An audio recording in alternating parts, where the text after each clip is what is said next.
Hi everyone, apologies for the delay there. Welcome to the final research seminar from the School of Applied Sciences for this term. So I'm Dr. Chris Watkins, Senior Lecturer in Psychology. Just a quick note before we start, if any postgraduate students or staff wish to speak about potential speakers for term 2, feel free to get in touch because we look to reconvene this around mid-February time. As usual, if you have any questions, there should be about 15 minutes or so for Q&A at the end. So please do post it in the top right-hand corner if you have a question for Brian. So we're really lucky to have a really great speaker for the final seminar in our series. So Brian Earp works at the Department of Philosophy at Yale, and he's pursuing a joint PhD in philosophy and psychology. Having graduated previously in cognitive science from Yale and attaining 2 master's degrees, one in psychology from Oxford and another in history and philosophy of science from Cambridge. He's currently associate director of the Yale Hastings program in ethics and health policy at Yale University, and the Hastings Centre, and a research fellow in the Uhiro Centre for Practical Ethics at the University of Oxford. His interests span across many different disciplines, and he has published on a range of topics, including free will, sex and gender, and the replication crisis in psychology. And I believe in his spare time, he's also a successful actor and musician. Today, he will be talking about chemical aids to romantic relationships from a bioethicist perspective, and the ethical implications of this for when we both fall in and out of love. So it's really great to have you here today, Brian, and I will hand over to you and your slides just now. So welcome to Abertay. Thanks very much for the very generous introduction. Can everyone see the slides? Is this working if I advance forward? Okay. So I just want to acknowledge my co-author on this work. This is Julian Savulescu. He's the chair of practical ethics at the University of Oxford. And much of what I'm going to be talking about comes from our book that came out earlier this year. This is the UK version. It's called Love is the Drug. The US version has a different title, but it's the same content. And we're a bit more to the point in the US title. We just call it Love Drug. So I want to start by posing the question, what is a love drug, at least on our conception? We have kind of a straightforward answer. It's just drugs that affect love. So I can break this down. Drugs are just chemicals. Usually they're thought of as that subset of chemicals that are relatively easy to take into the body and that have some kind of physiological or psychological effect. And then how that affects love, of course, depends on your theory of love, your account of love. I hope we'll have some time toward the end of the talk or maybe during the Q&A to bandy about different views about love. But rather than starting from a bird's eye philosophical perspective, I'm going to start from the bottom up and just give you some examples of the kind of effects that drugs that we currently have may have on relationships. And then you can kind of make up your own mind about how that pertains to this heady concept of love. So I'll just start with some case studies. These come from a chapter by Helen Fisher and Jonathan Thompson Jr., where they explore the effects of serotonin-enhancing antidepressant drugs on romantic love, marriage, and fertility. So a well-known side effect of these drugs, so-called SSRIs, so selective serotonin reuptake inhibitors, again, this is the most commonly prescribed drug for depression as well as for anxiety. The effect on libido is well known, and in some estimates up to about 20% of people who take these drugs will experience diminished libido. So let's just see how that might play out in a relationship. They report about a 26-year-old man who had panic attacks that required high doses of this drug. He soon experienced diminished libido and impotence. He was handsome, personable, intelligent, and was readily sought after by partners, but he ended several relationships because of embarrassment. He tried several other medications, but was only able to control his panic disorder with the high doses of this drug. Eventually, he retreated into a social life in which he avoided serious dating. Okay. Now, there's also some evidence that's a little bit less well known that these very same drugs, selective serotonin reuptake inhibitors, can have what you might think of as higher level or higher order effects on your emotional life. So maybe the point of these drugs is to dull your sense of maladaptive sadness, but it can also have a kind of blunting effect on your feelings more generally. And some people phenomenologically express that they feel that their love for their partner is also blunted once they go on antidepressant medication. So this is from a letter to the New York Times. After 2 bouts of depression in 20 years, my therapist recommended I stay on these drugs. I was appreciative to have regained my health, but I found that my usual enthusiasm for life was replaced with blandness, and my romantic feelings for my wife declined drastically. With the approval of my therapist, I gradually discontinued my medication. My enthusiasm returned, and our romance is now as strong as ever. I want to kind of conclude this little section here by pointing out that one and the same drug can have different effects for different people under different conditions, depending on what's going on with them and the dose of the drug and their own psychological profile. So in that latter case, the drugs had a negative effect on the person's feelings towards his wife, but here's an account of a couple who seems to have benefited from these drugs. It's from a profile in Elle magazine. So before they got on antidepressants, Susan's tendency to rail at length about whatever happened to be irking her exacerbated Will's self-critical tendencies. In her depression, she'd lash out. In mine, I'd sink inward. We were heading down a bad path.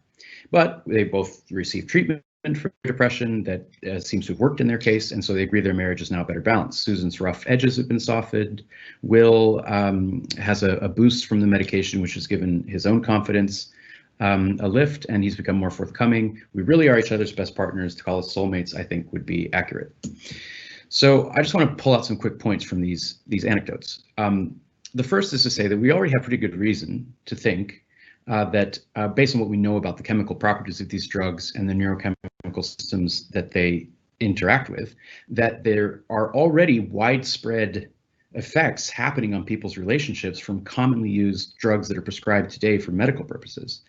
The issue is that in Western medical paradigms, we don't tend to measure the interpersonal effects of medications. You know, you'll get something about it causes nausea, it might affect your libido, which you can sort of think, well, that probably will have interpersonal effects if I'm interested in having a sexual relationship with someone.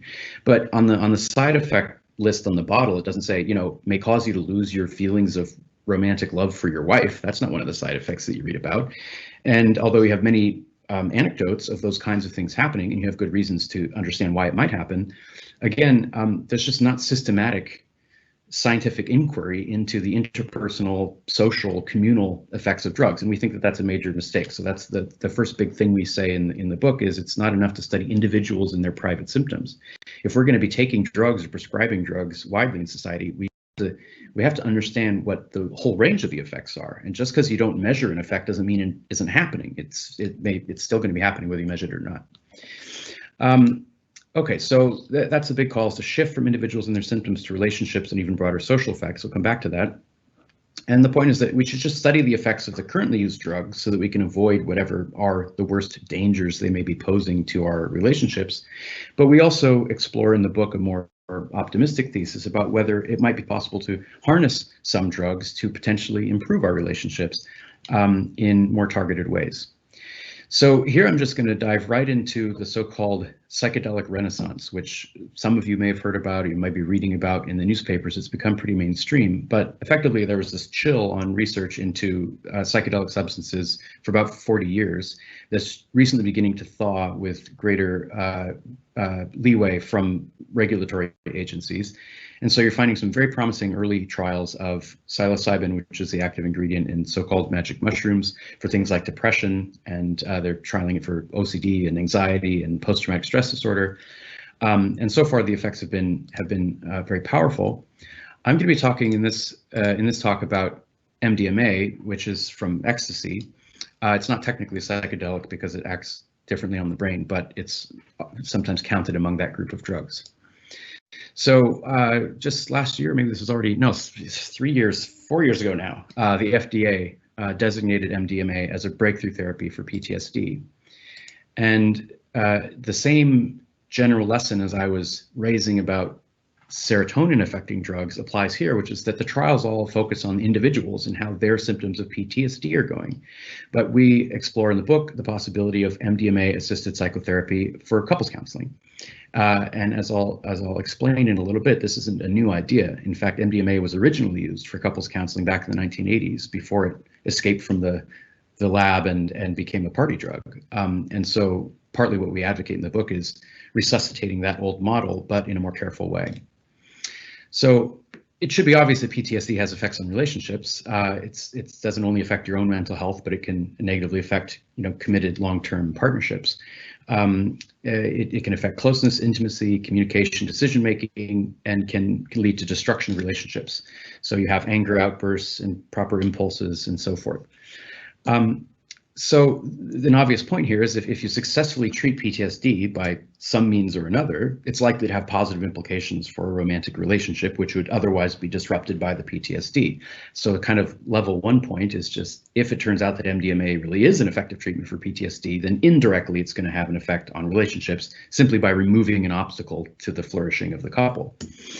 Again, we want to go past kind of the current science and raise a speculative thesis about whether people who don't have PTSD might also benefit from drug-assisted psychotherapy under certain conditions. And so the point here is just that what we characterize as mental illness and what we experience as trauma exists on a spectrum, and it's on a continuum with what we characterize as ordinary or normal mental states. So there's not an on or off switch, and diagnostic criteria are notoriously a bit arbitrary and cobbled together, and are value laden and so forth. So it isn't likely to be the case that these drugs will only have benefits for people who fit some sort of strict diagnostic code. Rather, it may be the case of people who would have what we consider to be just normal life experiences and normal range mental health could also benefit. And so this would be using the drug for so-called enhancement purposes rather than treatment, on one way of characterizing that distinction. The final thing is just that, there's lots of anecdotes, and we call for better research that's more systematic into this kind of approach. So if we go back to the 1980s, as I alluded to, these psychiatrists have shared some research about their experience with 80 clients that they saw in the early 1980s before the drug was prohibited. They argue that MDMA administered in the right way with careful oversight of a trained professional can help individuals achieve a more healthy and accurate perspective of who they are psychologically. And the mechanism that's been proposed is that MDMA temporarily disables a hair-triggered fear response. And so if you're having a hyped up fear response or defensiveness toward your partner, where it's like stimulus response, and you always you have an outburst according to the same pattern, if you can just directly and temporarily turn that off, so that when your partner raises some controversial issue, rather than being defensive or irrational or afraid of it, you may be able to approach it in a more open-minded and potentially loving ways. That's the gist of how they think this works. So as I say, MDMA temporarily reduces hair-triggered fear responses by flooding the brain with serotonin, basically. And it imbues users subjectively with a deep sense of love and acceptance for themselves and others, which have been described as the perfect conditions for trauma therapy. One thing I just want to flag here for discussion is, okay, it imbues users with a sense of love and acceptance of others, but how authentic are those feelings? Somebody might want to say, well, if I only am suddenly feeling love and acceptance from my partner, but it's because I just took a drug that's radically altering my neurochemistry, maybe that's just some sort of drug-fueled effect, and I shouldn't give much weight to that. So that's something we may want to discuss later. These are the kinds of effects that they reported. Partners say they felt more loving toward their partners. They could more easily forgive the pain of the past. They could let go of unproductive grudges and misunderstandings. Importantly, the psychiatrist never recommended MDMA to anyone who is seeking to be a passive participant, who thinks they're just going to be cured of some psychological problem by popping a pill. Rather, they see that MDMA and the therapeutic context and the psychotherapy as kind of synergistic and working together to bring about the therapeutic effects. So the key point here is that the drug, if it's going to be playing a successful role in these kinds of therapeutic regimes, is going to be a facilitator to the outcomes. It's not like you take the drug and it causes your relationship to improve all by itself. Rather, it's that the drug will facilitate states of mind that hopefully will enhance the traditional effects of psychotherapy, so that you'll be more receptive to the kinds of lessons that you would want to be exploring anyway. And you go into the drug facilitated experience with your goals in mind for what you want to accomplish during that session. So the effects of the drug wear off after about 4 hours, depending on the dose. MDMA doesn't magically create or renew love, but rather it's the lessons learned and the insights gained during the therapy session that the couples may take with them then into their normal waking consciousness. And then they have to actively apply those lessons in order to drive lasting change. One interesting ethical concern that's been raised here is that not necessarily with MDMA, but more so with psilocybin or LSD or some of the DMT or some of the stronger psychedelic drugs, is that some people do have what they characterize as transformative experiences. So they take this drug either in a therapeutic context or maybe they're experimenting, in a extraclinical context. And some people report feeling radically changed by it as a person. They may say, I feel more, outgoing and open towards others and more open to experiences and more resilient and more flexible in my thinking and so forth. And I didn't used to feel that way. So you might have a concern that, can a person validly give consent to an experience that will cause them to have a transformative experience such that they subsequently feel like a different person in some sense? So normally when we talk about giving informed consent to something, you're supposed to be able to rationally foresee the long-term consequences of the event. But there's a philosopher actually at Yale, Laurie Paul, who writes about these transformative experiences and says there's a sense in which you're sufficiently different after the experience so that the person prior to the experience can't really make a rational decision about what's going to happen. And so it kind of throws open our models of informed consent and makes for some interesting philosophical discussion. On the other hand, as these authors here argue, we have transformative experiences all the time. Giving birth is widely seen as something that's transformative, totally restructures a person's values and priorities in their life.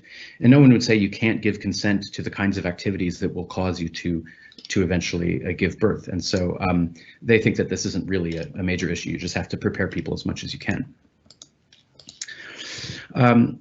Another big point here on ethics, there's kind of two broad ways that bioethicists will often evaluate a new technology or new prospect. One is that they'll construct these very narrow cases. So in our own case, we were coming up with these kind of trolley problems of the heart, where we were trying to narrowly describe a couple that we thought if X, Y, and Z conditions held, and we can stipulate away a whole bunch of complicating factors, could it be permissible for a couple to use the drugs under such and so conditions? And we came up with some cases where we thought, yeah, it seems like it would be permissible for people in this setting.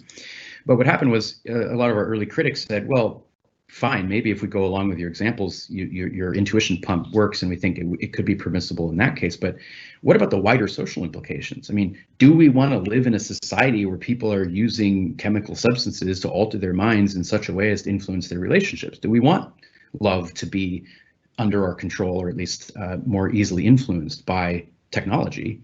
Or is that something that we should resist? And so in our more recent work, we focused more on these wider social implications. And a big worry here is the worry about medicalization, which is that ordinary life experiences will be subsumed under the logic of medicine, and we'll start thinking of our relationships and our loving connections with others as the sorts of things that should be seen as either healthy or unhealthy or diseased or normal. So here's a very beautiful expression of this concern by John Evans. He says, many people have reached the normative conclusion that they do not want to live in a world where increasing swaths of human experience are under the logic of medicine, are or should be experiences that use an older logic, which are under the jurisdiction of another profession or under no jurisdiction at all. And the example he uses to illustrate the fear of medicalization is love. We can all fear the medicalization of love. That's like a boundary case. Once we start medicalizing love, we've really lost it. So we did some research to try to see what the main concerns are when people talk about medicalization. It really breaks down into some more specific concerns. One is the concern about pathologization of everything.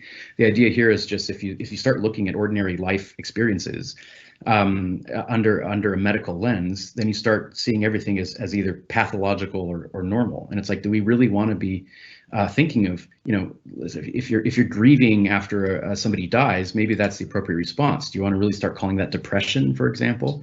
There's concern about the expansion of medical social control, that medicine's taking over more and more areas of our lives.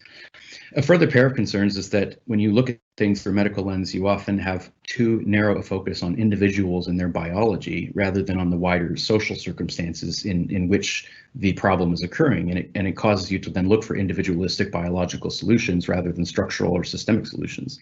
And finally, it's commonly raised that medicine poses a threat to authenticity, especially drugs that have subjective effects. So I'm going to focus mostly on these two worries here. Peter Conrad has expressed this concern well. He says, medicalization can obscure the social forces that influence well-being. So by focusing completely on the neurobiological features of some condition, it might be seen as a genetic or a biological problem, and so treated predominantly with drugs.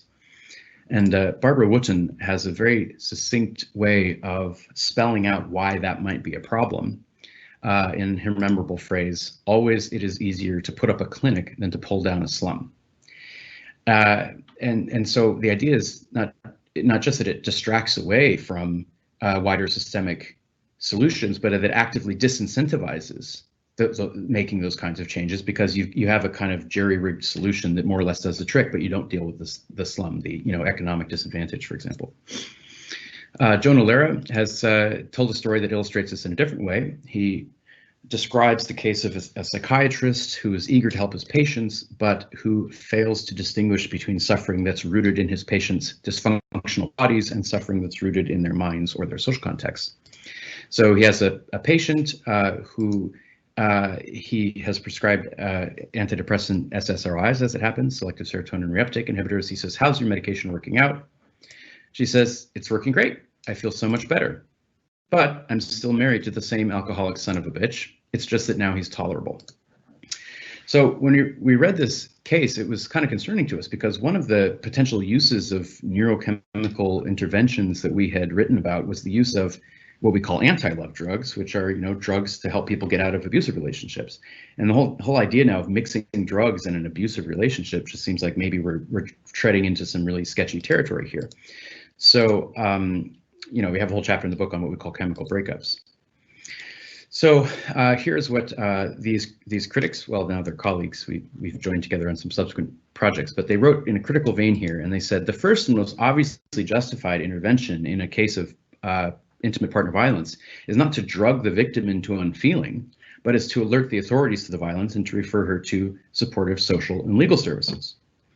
Now, I'm happy to grant that that is the first line of defense in any such case, should be the social and legal interventions.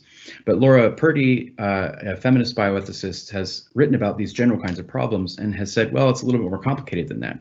So she says these points imply that women's health will be, everybody's health will be far better protected by political action than by medicalization in many cases.